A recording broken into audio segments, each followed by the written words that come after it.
you set the tone on Monday. It's like what we always said in football. You're going to set the tone on the first play. If you go and hit somebody in the mouth, they're going to be like, I don't want to do this for 4 quarters. It's the same thing whether you're in a job, whether you're in school, whatever you're in. Monday is going to set the tone. Get ahead of your work. Go work out. Go do whatever you got to do. Get yourself ready and get yourself in the right mindset to get through the rest of the week.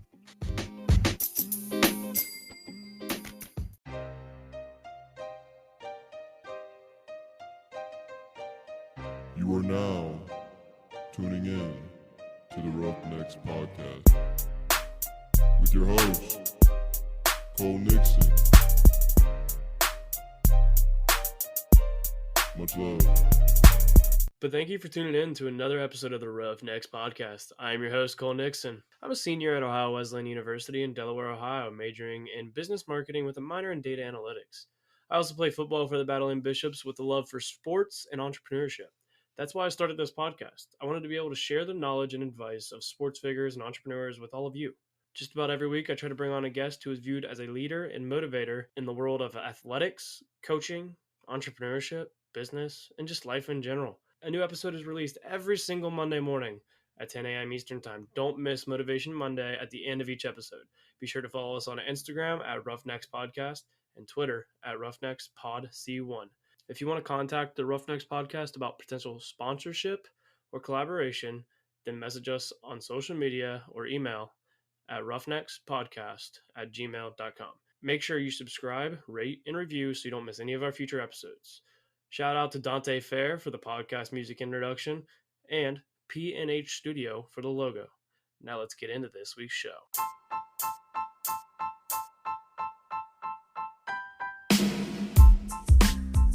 We are on to the 27th episode of the Roughnecks Podcast. Joining me this week is an old high school teammate of mine, Corey Hare. Corey and I played football together at Watkins Memorial High School in good old Pataskala, Ohio, just 30 minutes east of Columbus. He holds the record for the longest field goal at Watkins, which helped him make his way to the Division I level and kick for Ohio University. In this episode, Corey and I will talk about mindset as a student as well as an athlete, but I think what's really important is how they translate to the real world. Corey's at the start of his professional career and is already putting the things he learned through sports to use and help propel him forward for his career. This is a great episode to start your week with. Even Corey says it in his Motivation Monday that we all need to set our tone on Monday for the rest of the week. Let's dive into this week's episode with Corey Hare and set the tone.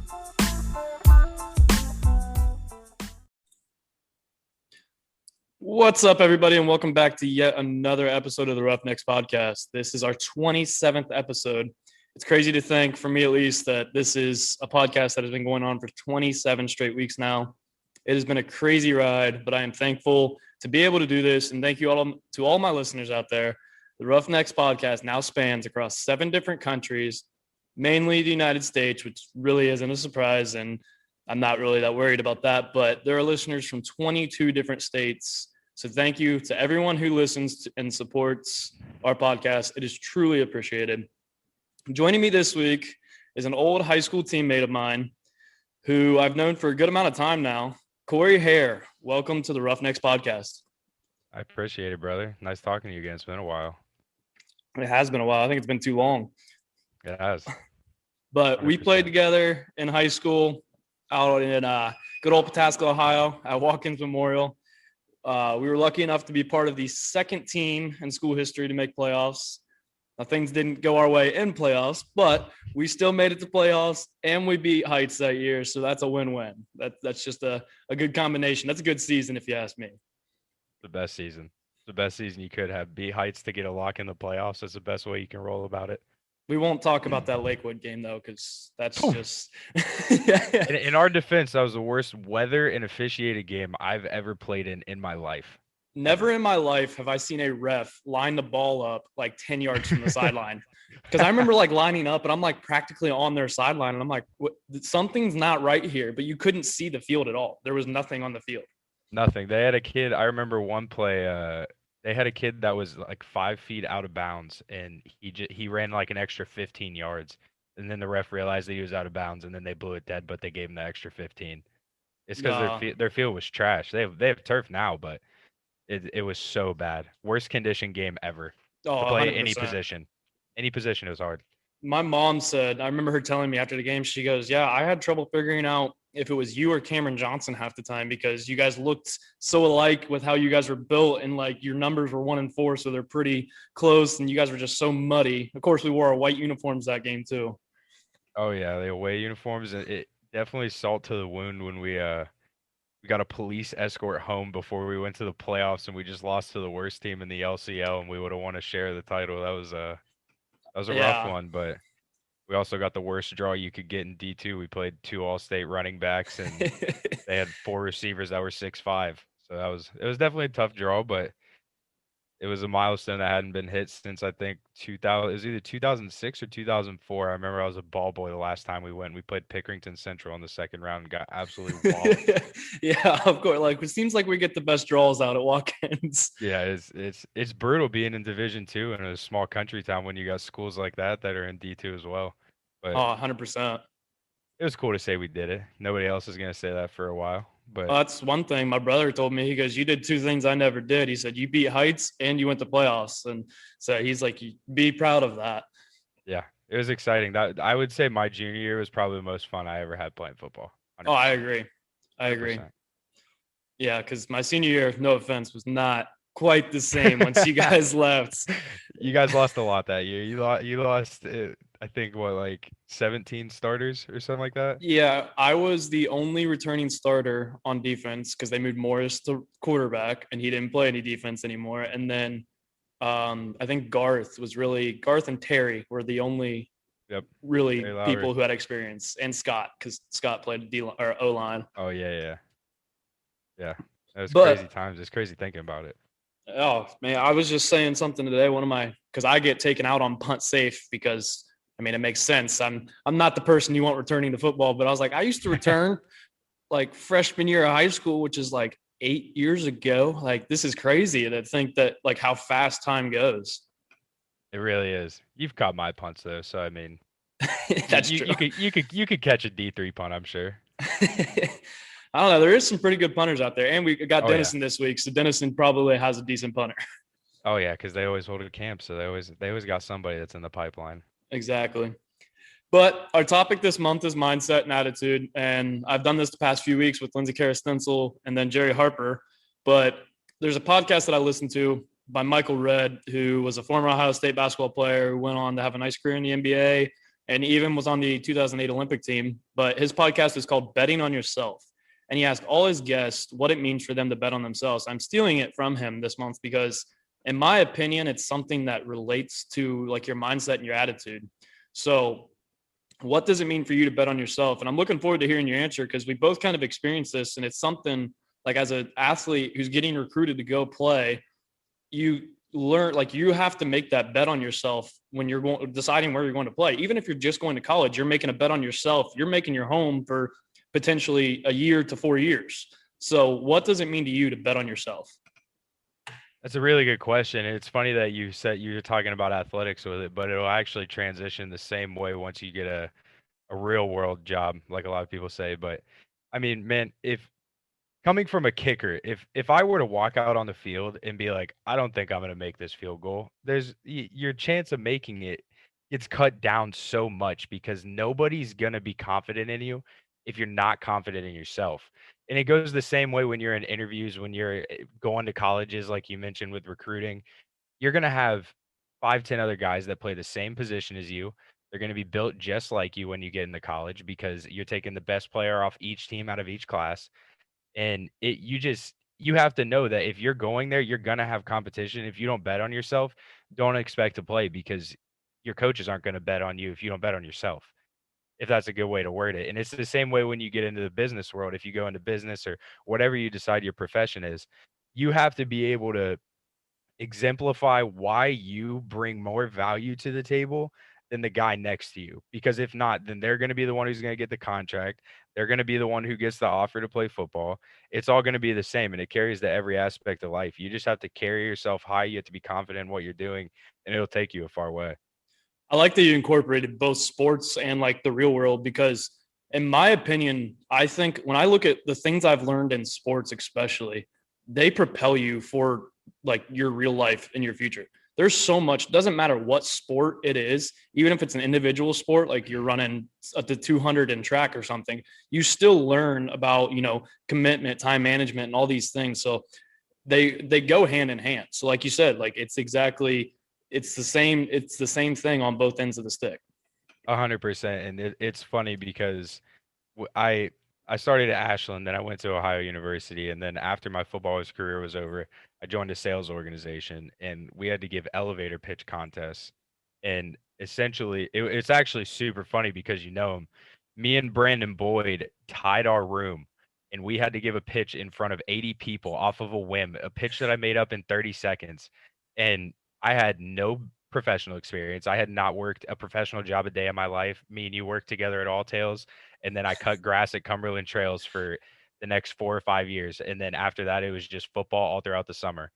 And the things that you just hit the head on, athletes, when it comes to a professional world, a huge thing that people I work with today, everybody has problems with is time management and being a natural leader. And that's two things that I pounded on in my elevator pitch. Because if you have somebody who's going to be a leader, you're not only going to be able to lead your peers, but you're going to be able to lead yourself. If you have good time management, you're going to keep everything on track and you're going to be more organized, and that makes your manager's job less stressful, and it just makes everything work easier. They look at it as much higher value than somebody who's like, yeah, I was in a fraternity and I did this. Like that's great. 100%. It's fantastic. But athletes were built different to a sense because you have to wake up at 5:30 in the morning. You have to go lift. You have to go to classes from 9 to noon. You have to go back. You have to stretch. You have to go to the trainers. You have to go through all these things. You're booked from 5:30 in the morning to 7 at night. Then you got to make dinner and you got to do however much homework you got throughout the day. So like you're working like a 14, 15-hour schedule. If you can condense that down to an 8-hour schedule for a real job, it's cake work. It's the easiest thing I've ever done. I just had the transition from it, and I'm working full time virtually right now, and it's the easiest thing I've ever done because I'm like, I just block out my times of the day, just like you do in football, and it transitions perfectly. It makes everything 10 times easier. That's what I love too. Like you hear, I don't want to bash them, but like non-athletes, when they're like, oh, I just didn't have enough time to get it done. And you're like, you didn't have enough time to get it done.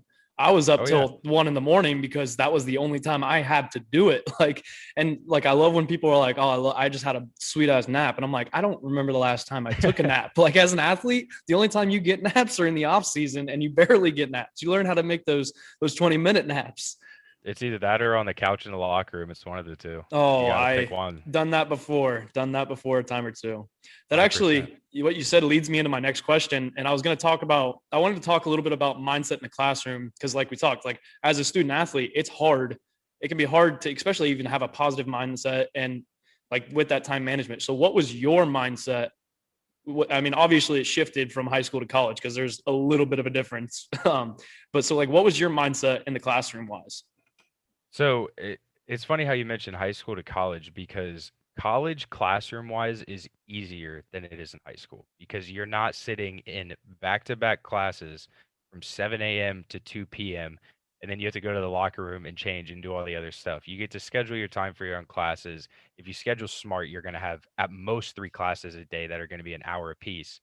So the way I like to do it is, especially so like take fall season for example. If I knew that was going to be my busy season pre-COVID, obviously, and I would make it so I wouldn't have classes on Fridays because I knew Fridays were travel days, or even when I was at OU, we'd stay in a hotel just like to keep the same rhythm for even when we're going to away games.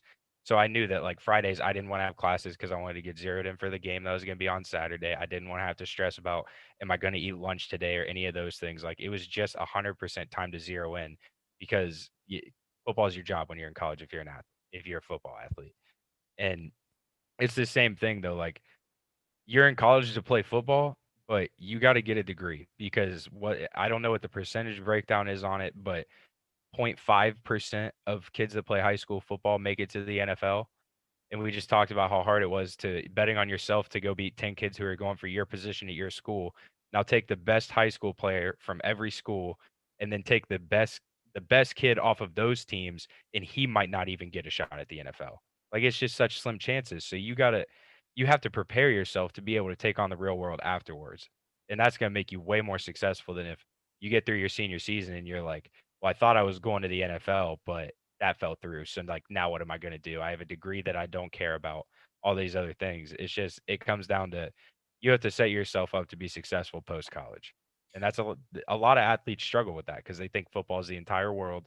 And don't get me wrong, I love football as much as the next guy, but I knew that I wasn't going to make it to that level at the time. It's a realism that you have to come to, and I'm extremely happy in what I do now. I love the company I work for. I have the opportunity to travel. I'm making a good living, and I couldn't be happier with it. Well, I look at that too. Is you look at you always see the freshmen that come in, and Oh yeah, they think football is the whole world, and they forget, hey, and it's not like high school where, oh, I'm sorry, this is late. Like, no, you're late. They're not taking that paper. 9 times out of 10, they're not taking that paper.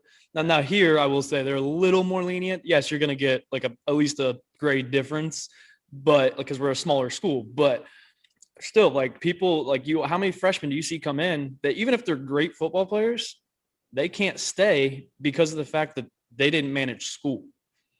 oh yeah, no, 100%. I mean, and that I was lucky enough to play at the Division 1 level, so I've seen kids that were getting recruited to Ohio State, Maryland, from all over the country, Florida, everything else, but they get there their freshman year, and it's a little bit different. You guys may not have it um, where you're at, but like we had people who you have weekly grade check-ins.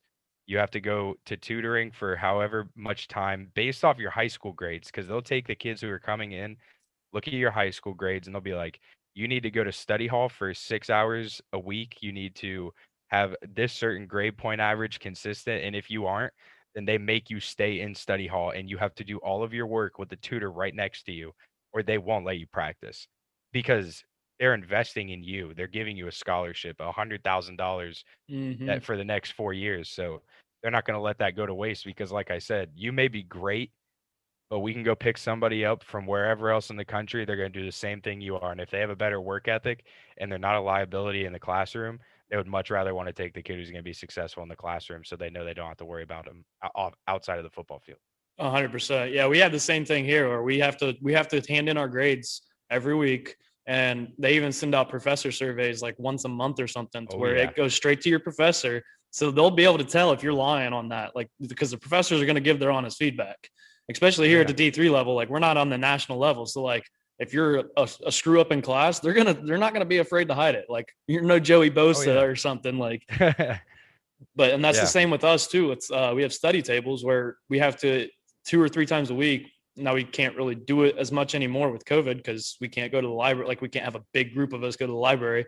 But we used to have to. It went off your grade point average, like you said. And if that grade point average that next semester dropped below what it was, even if you're a senior in your last semester, if you don't have the grade point average, you're at study tables.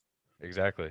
And it sucks, but I mean, like I said, that it shows a lot about the coaches too, just that they actually care that you're getting your money's worth out of your scholarship, because if you didn't, then you're wasting your own time. And they're really looking out for you, but it'll come across like they're a dickhead, but in the long run, it helps out a ton. Oh, I look at it. That was where I kind of learned my time management and learned like Oh, you even have when I to. didn't like my grade point average was good enough not to be at study tables. I was usually there just because of the fact that one, it just gave me a reason to focus on my work and not, oh, I'm just going to play some video games or something. It like I'd set aside that time, even though I don't have to be there. Go and just get your work done, and then you can come back and play video games for an hour or two or whatever you want to do. Yeah, 100%. And trust me, I game as much as the next guy. I play video games all the time, so I talk to my friends. But it's prioritizing. You got to be able to prioritize. You got to figure out what's going to be important in the long run, and then do the fun stuff. Don't be the guy who has 5 papers that are due and he decides to go to a bar and get hammered on a Tuesday night for no reason and miss out on 5 papers because you're going to be digging out of a hole for the rest of the semester, and that's no fun in college. Every year when the freshmen come in, I always tell them it's easy to dig yourself in a hole and really hard to get out of that hole. It's so hard. It's It, so in high school you can just be like, "Can I retake this?" In college, they do not give a damn. They're no. like, "You play football, you're a starting quarterback, tough shit. I don't care. I'm your professor." Yeah. Like, I don't give a damn. So in high school, you were kind of a jack of all trades, kicker, punter, and linebacker, but you were a pretty damn good kicker, obviously, as you went and played at the next level, even got to the D1 level for a kicker. Still happy to say I was on the field blocking for you when you hit that Watkins record field goal. Where was that? Was that at Whetstone? It was at yeah, I think so. It was Whetstone. It was our first game of the year. Take me through the mindset when you're about to kick a field goal, because there is people don't even an extra point. There's a lot of pressure. You have 11 guys coming at you trying to block that kick, and it seems something people are always like, oh, I can't believe that kicker missed that kick. It's a lot more than people think. So take me through your mindset when you're getting ready to kick a field goal. So I will say, and I was lucky enough to live with one of the pieces to the puzzle because Rex Miles lived with me and he was my long snapper. And when I cannot emphasize enough the amount of trust that I had in Rex to snap the ball well and Wesley to grab it and hold it well with laces out and everything on the block, if you do not trust the people that you're playing around with, you're going to be miserable because it's going to be what's going through your head. You're going to be like, is he going to hold it wrong? Is he going to do this, do that? So developing trust with them was a major part. And they were some of my best friends in high school. And like I said, I lived with Rex. So the trust part was never a problem for me. I did it with Wesley and Rex since I think 7th grade. So by the time we got to be seniors, juniors, we were. Yeah, you were one of the only ones in the middle school game that actually kicked, because I don't think I'd ever seen anybody, at least from my experience, kick maybe once. But you were in middle school, we're kicking extra points and field goals. It was just soccer, man. Soccer was. It had a good transition. My dad being a high school coach, I got to go mess around in summer practices when I was a kid and get some reps in, and then just started honing in on the skill once I was, I think, like 5th grade or and whatnot. I knew it was what I wanted to do. I knew I wanted to play college football, but it all started from there. But to finish your question, it comes back to the mindset. Like if I was lining up for the 50-yard field goal, whatever it was at Whetstone, and I was like, damn, those uprights are looking kind of far today, and this grass is kind of wet. I'm gonna slip on my plant foot. Like, I mean, my chance of making it's like 10%. I it was the last thing I thought of.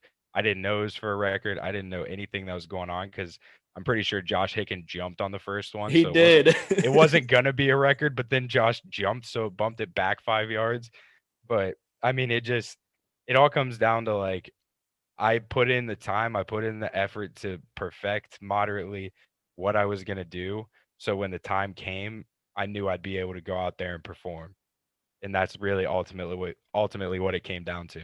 And just back to like what I said earlier, I knew all 9 guys on the line in Wesley that they were all gonna do their job perfectly. So I didn't have to worry about the 11 guys on the other side of the ball. That's a really good, like, that's something that's really good to have. And I feel like you can take that even too beyond football. It's another thing that you can take beyond football. Yeah. Like when you get into the work and like, say you are the boss of someone, you have to trust in them that they will do what they like. And they, a lot of times you see it, like they put the trust in them to do what they have to do. Cause that's the thing too. If like I put trust in you and then you mess up, I'm the one who looks bad. Oh yeah. 100%. Not necessarily you. I'm the one who looks bad. So you're the one in charge. Yeah, and that's where it's, sports translate so much to real life. It's crazy. It is. We carry a value that there are kids that could have. I got an internship with the company I work for last summer, and it was my last summer before I was going to graduate. So I knew I had to have an internship. And there were 6,000 kids that applied for 6 positions. And I was like, there are probably kids that have had 4 internships for their first 4 years. Their GPA is higher. They're majoring in like finance or something. I majored in marketing. But just like even in an interview, like being able to exemplify the value that you bring and just like I said, the time management and the leadership, knowing that my manager can trust me to lead my team of workers, it carries so much value in the real world. And it's what a lot of kids that don't play sports, they don't just naturally possess a leadership attitude. And it does. Everything translates perfectly to the real world. So now we're going to take a different look. We went from kicking field goals. What about punting? Did you kind of have the same mindset? I mean, yeah, Rex was also your long snapper there. So I obviously had that trust to get you the ball, but was your mindset slightly different or was it about the same? It's almost the same. The same thing with the trust. It's definitely the same with Rex. It's funny because he only snapped 2 balls over my head in the 4 years that him and I started. And I knew when both of them were coming because he'd throw a dime on the first one every single time, never had to question it. But the times where one time it was a flag and I think the other time was a timeout that Newark Catholic called. And as soon as I saw him line up, I was like, this thing's going over my head. And it sure as shit, it happened. But punting's a little bit of a different mindset because you really don't have to aim. Like you just kind of technique's a huge part of it, but like you're trying to kick the ball as far as you can with good technique so it turns over in a spiral. So it goes back to like the preparation, everything, like perfecting a drop, perfecting like your leg swing, everything else. But it's definitely more of like a meathead compared to being a kicker. Like you just gotta be able to blast the ball. And if you kick it high and far, everybody goes, "Wow, that was cool." But if you kick a shitty punt, everybody's like, "What did he just do? Like, what is he doing?" It's not that hard, but it's they're pretty close to the same, I'd say. The trust is the biggest part in that. Now, this has definitely got to be different though, because you played linebacker as well. So like you'd go punt and then you'd be right there on defense playing linebacker. So what was the difference? Did you have to like flip a different switch, or like what was the difference when you would go into linebacker? So they actually almost went hand in hand because like if you think about how football works, when you're a punter, you're getting off of offense. So in my head, if I knew I was about to punt, say it was out of the end zone, or if I was trying to put them on like the 1 yard line or something, I was like, if I do well right now, it's gonna make my job on defense 10 times easier because they're gonna be either 50 yards downfield or on their own 1 yard line or something like that. But it definitely was a little bit different because I mean, you go from a position that's stereotypically like the softest kid on the field, everything else, to being like stereotypically the biggest meathead on the field. So it's definitely a big difference, but it it's just it was the chemistry that I'll point out my junior year specifically. The chemistry that I had with Brett Copeland as the other linebacker and Alex, Rex, Nathan Miller, and who am I missing on the D line? I'm missing someone on the D line. Zach Jenkins. Zach Jenkins, yes. The chemistry that I had with those 5 guys on that line, I knew they were going to fill their hole. I knew they were going to do it right. There'd be times where Warrington would give us a call, and I would just look at him and be like, that's fine, but like we can get a sack if we run this. And it's like you said, like Coach Warrington had the trust that we watched enough film. We were ready for whatever they prepared. We were going to stay home on a reverse, whatever. But he had the trust in us to be able to moderately audible a defensive play because we saw an opportunity. I know the Heights game you were talking about, there were 3 plays in a row. I walked up to Alex and Nathan because they played on the strong side with me. And I just tapped Nathan's ass and I was like, you go inside, walked over to Alex. I was like, you shoot outside. I was like, their guard and tackle are both going to split. And 4 plays in a row, their guard and tackle couldn't pick it up and nothing changed. And it's just things like that, preparation and being able to trust that they're going to do that. Every time I'd hit a lead fullback, I knew Brett Copeland was going to be screaming behind me and he was going to hit the running back. There was no question about that. He weighed 150 pounds and hit harder than anybody I know. He didn't care who was filling in that hole. No, he was meeting them. You could have had Ezekiel Elliott. You could have had Adrian Peterson. Brett Copeland did not give a damn. He was filling the hole.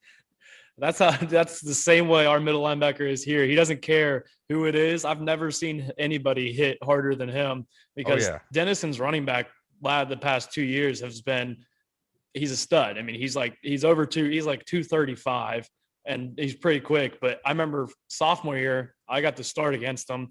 Mike Backer blitz, where I replaced the Mike Backer and I have run fill and he came in that hole and I met him in the hole. Except he went further than I did because I ended up on my back while he went. But last year, I'll never forget, we were on the goal line and he met that running back in the hole and literally folded him. And me and the receiver both looked at each other and went, what the hell just happened? Because that receiver's like, I've never seen anyone put him on his back. But that's just like the middle linebackers have a crazy mentality, in my opinion. It's nuts. We had a kid at OU. His name's Quentin Poling. He plays for the Dolphins now. But I mean, like he was like borderline mental. Like he was just insane. He was a freak. He was in the weight room for like 4 hours a day, it seemed like. But like when it came time to focus, he was 100% focused. And like you said, like I played against Virginia, Purdue. I played some big schools that have some freaks, and he did not give a damn. He was going to hit whoever was across from him as hard as he could every single play, and it never phased him. And that's why he's in the NFL because he didn't care who it was across from him. He's going to play his position how it's supposed to be played. That's funny that you say you played Purdue because now I look back at it. There's a guy that I had on here. It was a while ago. It was back in 2020. but he actually was a Purdue running back. I might have played him. Like legitimately, I might have played him. We played Purdue. It would have been my sophomore year at Purdue, and we got absolutely throttled. Absolutely, dude. It's just, and it's crazy because like you see these kids like no disrespect to Group of Five schools. It's what I played in. You have freaks at all levels. But like, man, when we played Virginia and Purdue, I was just looking at like their linemen, their linebackers, their running backs and receivers. And I was just like, these kids are massive. Like our biggest O lineman was either average size or their smallest O lineman. And I was like, it's just different at this level. We almost beat Virginia, which was actually kind of cool. We played them at Vanderbilt, but it's experiences I'll never forget, but it's just crazy. It's What would wild. you say is like from your college career your most memorable experience? Oof. There, I'll give two. Cincinnati, we played in the last year I played football. We played Cincinnati, and they were like, I think they ended up going like 11-1 or 10-2 or something like that. And we were beating them until I think like 40 seconds left in the game, and then we got stuffed on like the 2-yard line. And the atmosphere in that place was unbelievable. It was the loudest place I've ever played in. They'd play this like dubstep cat remix thing every time it was a third down, and it was just the coolest environment I'd ever been a part of in my life. And then we got to the first year I was at OU, we played in the Bahamas Bowl. So I got to go stay in Atlantis for 5 days. And then we absolutely floored University of Alabama Birmingham. We absolutely floored them. And it was just so funny because like we're in Atlantis. It's literally like one of the biggest vacation destination places you can go to in the United States. And there's a casino, there's water parks, there's all this other stuff. The UAB kids weren't allowed to do any of it. No water park, no casino, no drinking, no smoking cigars, anything. OU, we were allowed to do whatever we wanted except for like the day before the game. We were all drinking, we were having fun with each other, we were losing money gambling, we were going in the water park, going to the beach, renting jet skis, we were doing everything we could. It just shows like if you can get in that zone and be like a gamer to a sense, it doesn't matter. I'm pretty sure I've got the bull ring over there, but I think we won like 42-3. So like it wasn't even close. It was a blowout. But I mean, those two are definitely like the most college memorable moments of my life. It's absolutely insane. Well, that's the thing too. Yes, it's a business trip. That's what some like our term that we always use every time, especially when we go on away Oh yeah. games. It's a business trip. But at the same time, especially in the Bahamas, you gotta have a little bit of fun. I mean, we're there for 6 days. Like Yeah, 4 or 5 days out from the game.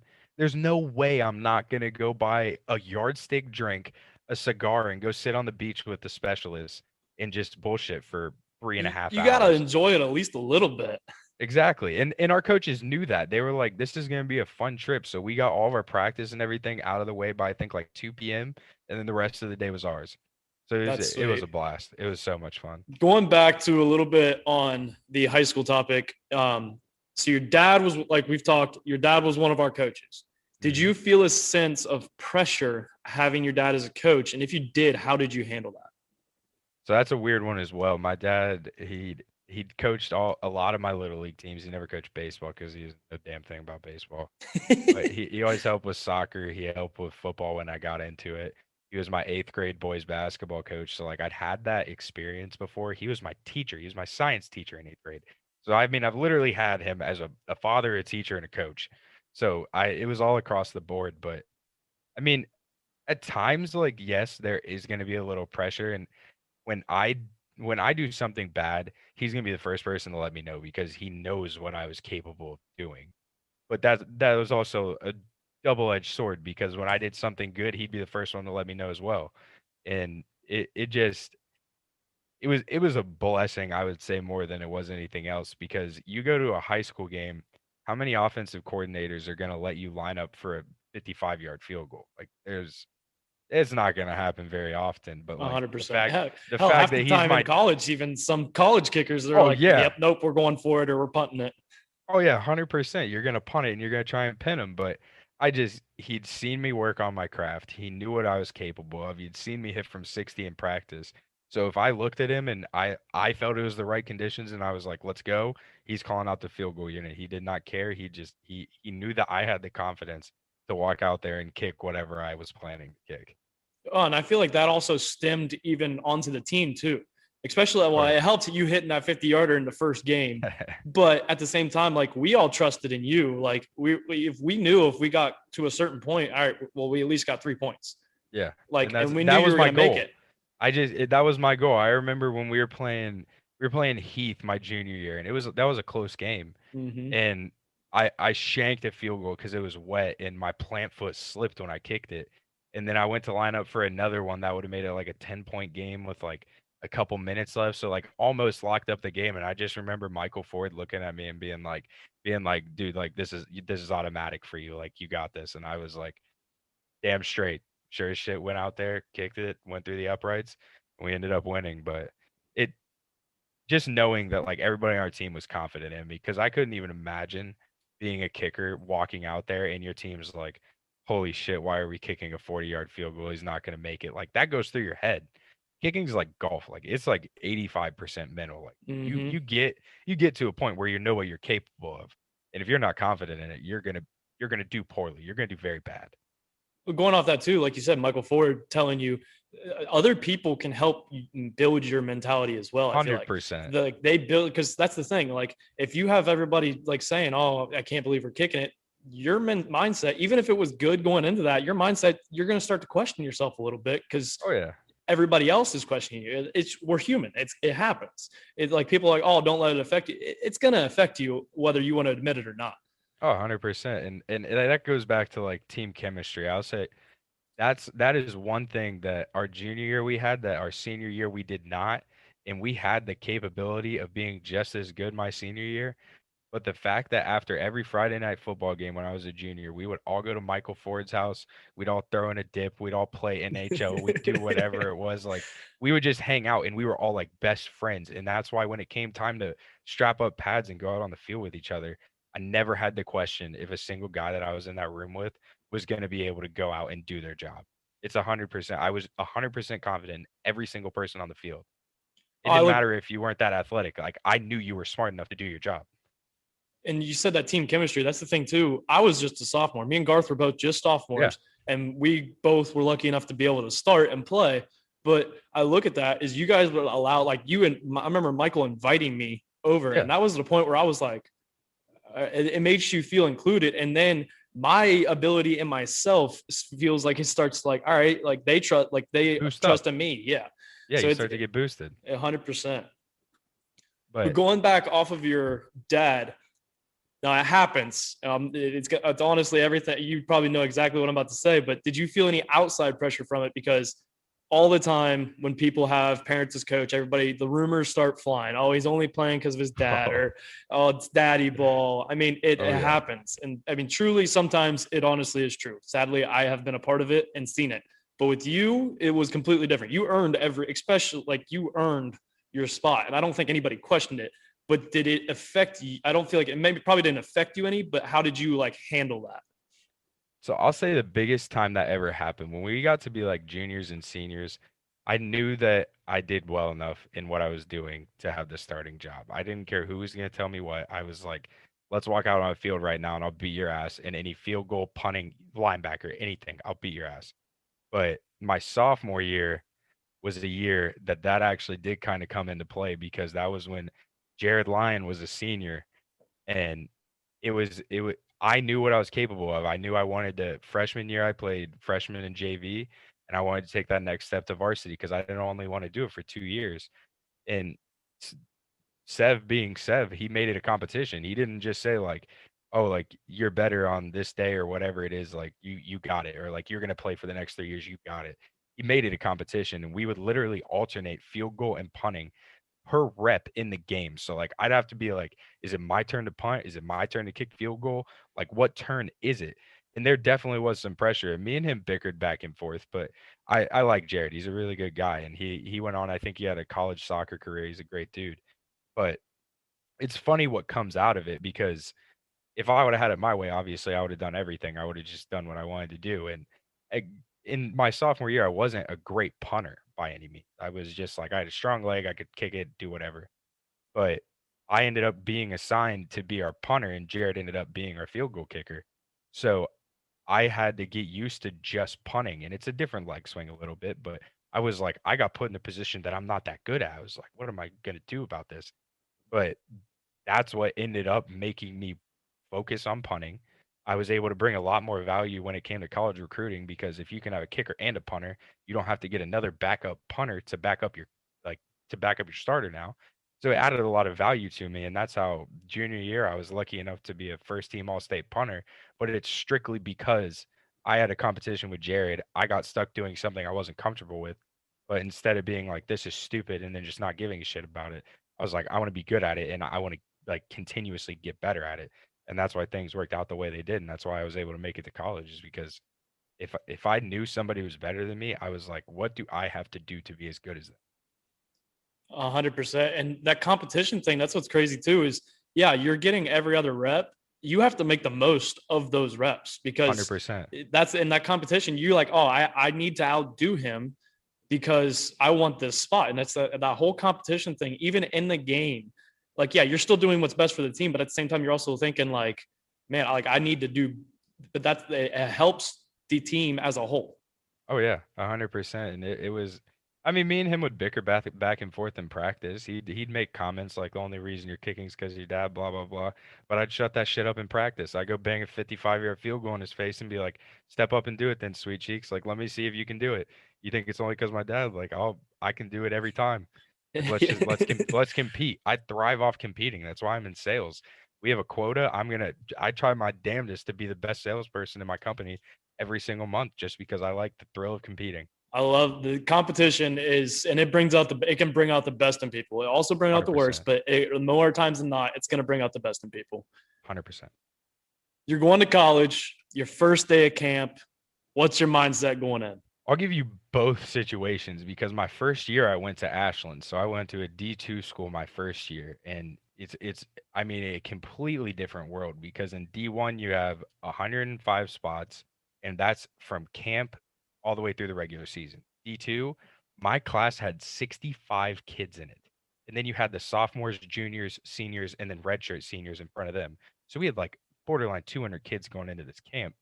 Three other kickers came in with me, and but like I knew who they were. I'd done my research. I saw what high school they went to, what field goal percentage, what their furthest field goal was. I did all the research because I was like, I want to know who I'm lining up against. And it was just it like I said, it's a polar opposite compared to high school because you go from high school being like you're the dude, you're like the best player at that position at your high school, whatever. You're gonna have five guys who were the best player at that position at their high school. And it came down to a competing thing. And just like I got to a point of where I wasn't confident and I wasn't comfortable at Ashland. And that's where I kicked with a guy named Tim Williams. He kicked at Ohio State, kicked in the NFL for a bit. I texted him after my spring ball, my first year at Ashland. I was like, dude, like it's been a dream of mine to play D1 football. I like for the longest time. I was like, what do I have to do to walk on at a school? And he's like, well, do you have any schools in mind? And I went out with a buddy to Broadview Golf Course in Pataskala. And I was like, how funny would it be if I ended up kicking at OU? Because that's where he went. And he was like, that'd be funny as hell. And then sure as shit, he texts me and he's like, hey, man, he's like, I talked to the OU specialist coach. Like, he wants to see a little film. They're looking for a kickoff guy.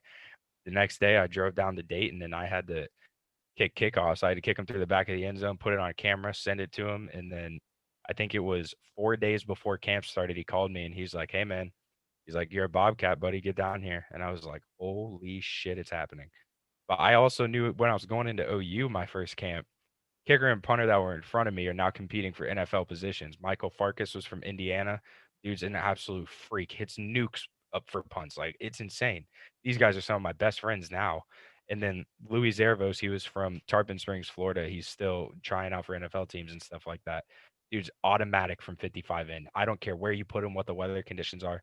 Dude's automatic. And it's just, they made me so much better because I was, instead of just being lax and being like, I'm the best kicker out here, whatever, I was like, they are better than me. I need to have them help me get better. I need to do whatever it takes so that I can be at their level whenever they're gone.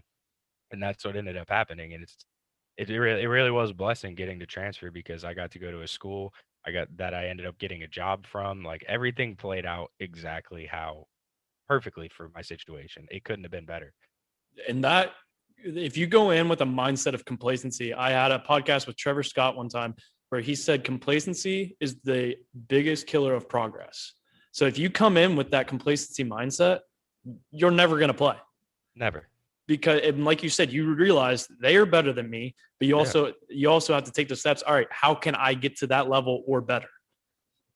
Yeah, 100%. And it's the same thing in the business world. Like I came in, I was an intern for the company. I started back up in January.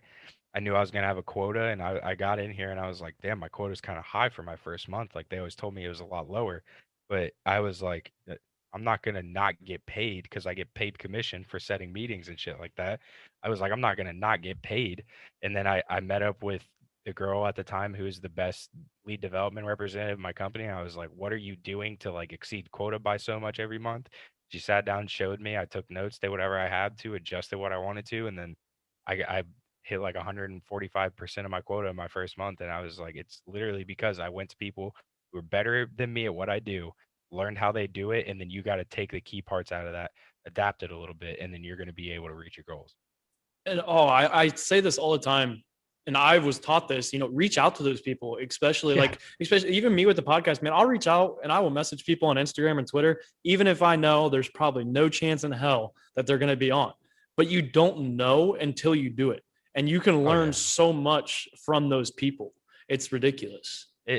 One thing I've realized, I didn't realize it till after I was done with football, but having a mentor, whether it's in football, whether it's in business, whether it's just in life in general, it makes such a massive difference. And you may be reaching out to people on Instagram and they may not reply to you, but they see it. And that's such like a warm feeling. I had a couple kids when I was in high school that were like, "Hey, like, would you ever want to kick with me? I want to learn how to kick." And I was like, that's the coolest shit I've ever seen in my life. Like nobody wants to be a kicker growing up. You want to be a quarterback, running back, receiver, whatever it was, but you want to score touchdowns. Everybody wants to score touchdowns. Exactly. Like it's everybody wants to score touchdowns. Nobody wants to kick the point after. But the fact that like I realized what I was doing was sparking kids' interest and it made them feel cool about it and they wanted to get better at it. I was like, that's the coolest shit that I've ever been a part of in my life. Just like having kids that are younger than me be like, I want to do what you do. And I was like, wow. Like it's extremely humbling. It's awesome. Oh yeah, because I when I have things like that happen, I always look at too, like I remember myself when I was that age and how cool it was. My brother's 6 years older than me. And like when he was in high school, I was in fifth grade, like, and how cool it was every once in a while when, I got to be the ball boy for the basketball team and like stuff like that and water boy for the football team. Like how cool that was. Just literally be the little run around bitch essentially. But it was still the coolest thing. Field as you. Yeah. I was going to say, I was literally the ball boy for the football team. And like, just like Brendan Kemp, somebody runs out, scores a touchdown. I remember when I was like super young, Rock, he was a brick running back. He was a freak. He was on the team that went to the playoffs before us. And I was like, they score a touchdown. If they walked over and gave me a high five, I literally thought I just got like a high five from like Tom Brady. Like I thought it was the coolest shit of my life. But you start to realize that as you grow up, little kids are going to look up to what you do and they're going to want to do what you do. And you got to be a role model when it comes down to it. That's what I was getting ready to say. You got to also remember like the things you do, people are watching you, not just like adults, like those younger kids are watching you. And especially if they want to be like you, if you're out partying every night or like, cussing all the time in front of them, they're going to think that's the cool thing to do. Oh yeah. 1,000%. I cuss a lot. I try so hard not to do it and I'm getting better at it, but it's like, I'm starting to get around like friends having kids and stuff like that. And I'm like, I don't want to be like a bad role model to him. I want to be like, oh, that's Corey. He's cool. I want to be like him someday. I don't want him to be like, that's the guy that cusses a shit ton and he's like everything else. Like, that's not how I want to be. I want to be the role model, not like somebody that they're like, he's cool, but like he's a little off. Yeah, I'm the same. I'm in the exact same boat. I mean, I got 8 nieces and nephews. So like I always have to learn like, all right, where are the kids at so that I'm in time to put the filter on. Do you have any advice for someone who is working to improve their mindset or attitude? Looking to improve your mindset or attitude. I mean, part of it's going to be confidence. And the way that you're going to build confidence is from putting the work in. Like that sounds like everybody says it, but it is so true in everything that you do. If you don't work at something and you expect yourself to get better, I forget what the saying is, but it's like called insanity if you do the same thing expecting a different result. Like that's really how it is. Like if I went out, missed a field goal, just went and sat on the sideline and was like, all right, like I guess I'm gonna have to go out there again at some point. I'm gonna miss the next one because I'm gonna do the same exact thing I just did. So you got to really work at what you're doing. You have to get better at what you're doing, and it's going to make you more confident, and that's going to make your mindset going into everything you do 10 times better. That's 100% true. If you could go back in time and tell yourself one thing, what would it be? Holy shit. Tell myself one thing when I was younger. Oh man, that is a good question. I would have to say just like even when I went to Ashland, man, I was like, I might be done with football. Like it's not for me anymore. Like I just want to focus on my career and everything. Just keep pushing through it and keep get better at it because it's gonna pay off eventually. You just gotta keep fighting through it. And the job and everything else will fall into place. But just keep getting better at what you're doing. What are the goals of Corey Hare going forward?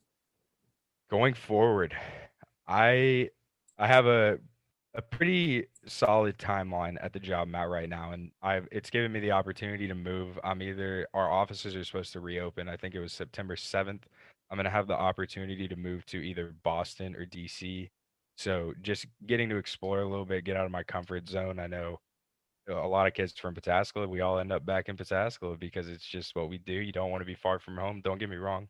I love my family as much as the next guy, but I got to be able to Usually with step out. Pataskala, you're either you leave and never come back, Exactly. or you leave for a minute for college and come right back. Exactly. That's how most of it plays out. But I want to get out of my comfort zone. I want to step away from all my friends and everything, get used to living on my own, build myself a career, and just really reach my career goals because it's just what since I stopped playing football, I was like I knew I got to do something now. So I'm not going to half-ass it because if I half-ass it, I'm not going to be happy with what I do. Love the company and job I work for right now and just keep progressing, keep going up in the company. And at some point, I wouldn't mind being a CEO of a company. I like leadership. I like the intrinsic reward that comes with seeing others succeed. Just eventually make my way up the ladder. Now it is time for the absolute best segment of the podcast, which is Motivation Monday. I want to let you give the Roughnecks listeners a little motivational bump on their Monday morning. So what do you have for Motivation Monday? Motivation Monday, dude. Monday sets the tone for the rest of the week. I got a wedding in June. I got to look a lot better than I do right now. I started to put on a little weight when I stopped playing football. I got to get a lot better looking. You set the tone on Monday. It's like what we always said in football. You're going to set the tone on the first play. If you go and hit somebody in the mouth, they're going to be like, I don't want to do this for 4 quarters. It's the same thing whether you're in a job, whether you're in school, whatever you're in. Monday is going to set the tone. Get ahead of your work. Go work out. Go do whatever you got to do. Get yourself ready and get yourself in the right mindset to get through the rest of the week. That's awesome. And I never actually really. Sometimes you forget that. I feel like because it's real easy. Oh, it's Monday again, and drag through Monday, get through Tuesday. Oh, Wednesday we're already halfway there. Thursday, all right, Friday let's check out early. But if you come in that Monday, and that's why with football for us, we always lift early on Mondays. Oh yeah, because they want us to start our week off all right, here's the tone for the week. exactly. And that is a really good thing to remember is, when you wake up on Monday, forget that it's Monday and it's beginning of the week, but you know what, set the tone. It's going to be a good week. Absolutely. It's the same thing in professional life. Like now, when I get in here, I could be like, it's Monday. I work virtually. Nobody's going to monitor me. Like I could sleep until 10 a.m. Nobody's going to know a damn thing. But instead, I'm like, wake up at 7:30, organize what I'm going to do for that day, and then get after it. So that way I'm ahead for the week instead of getting to Friday and being like, shit, like I didn't set any meetings this week, so I'm not getting paid. I'd rather get ahead of it so that way when it comes Friday and I look back and I'm like, wow, I set 4 more meetings than I was supposed to this week. That's more money in my pocket. That's Exactly. Just get ahead of whatever you got to do. Now, the final segment of the podcast is a quick one, but it's a pretty fun one. It's called Rapid Fire. During rapid fire, I'm going to ask you a variety of simple this or that questions. Just answer them as quickly as you can. Are you ready? I think so.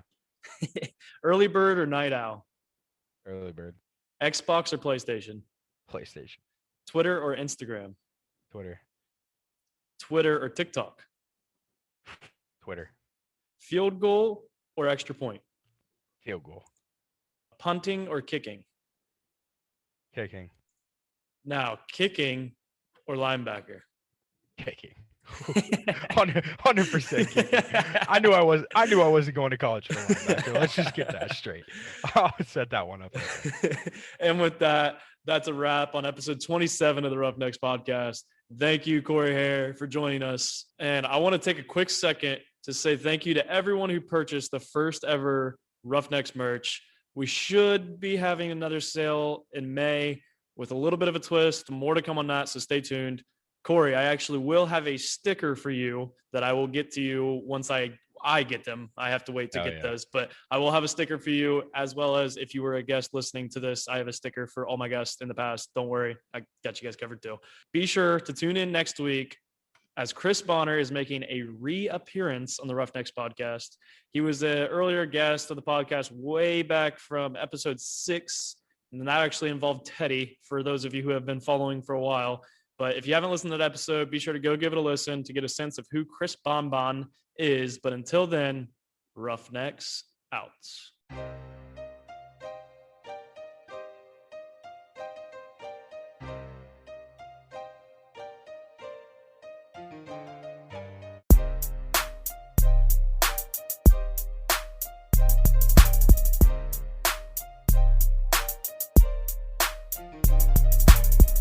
Oh, thank you.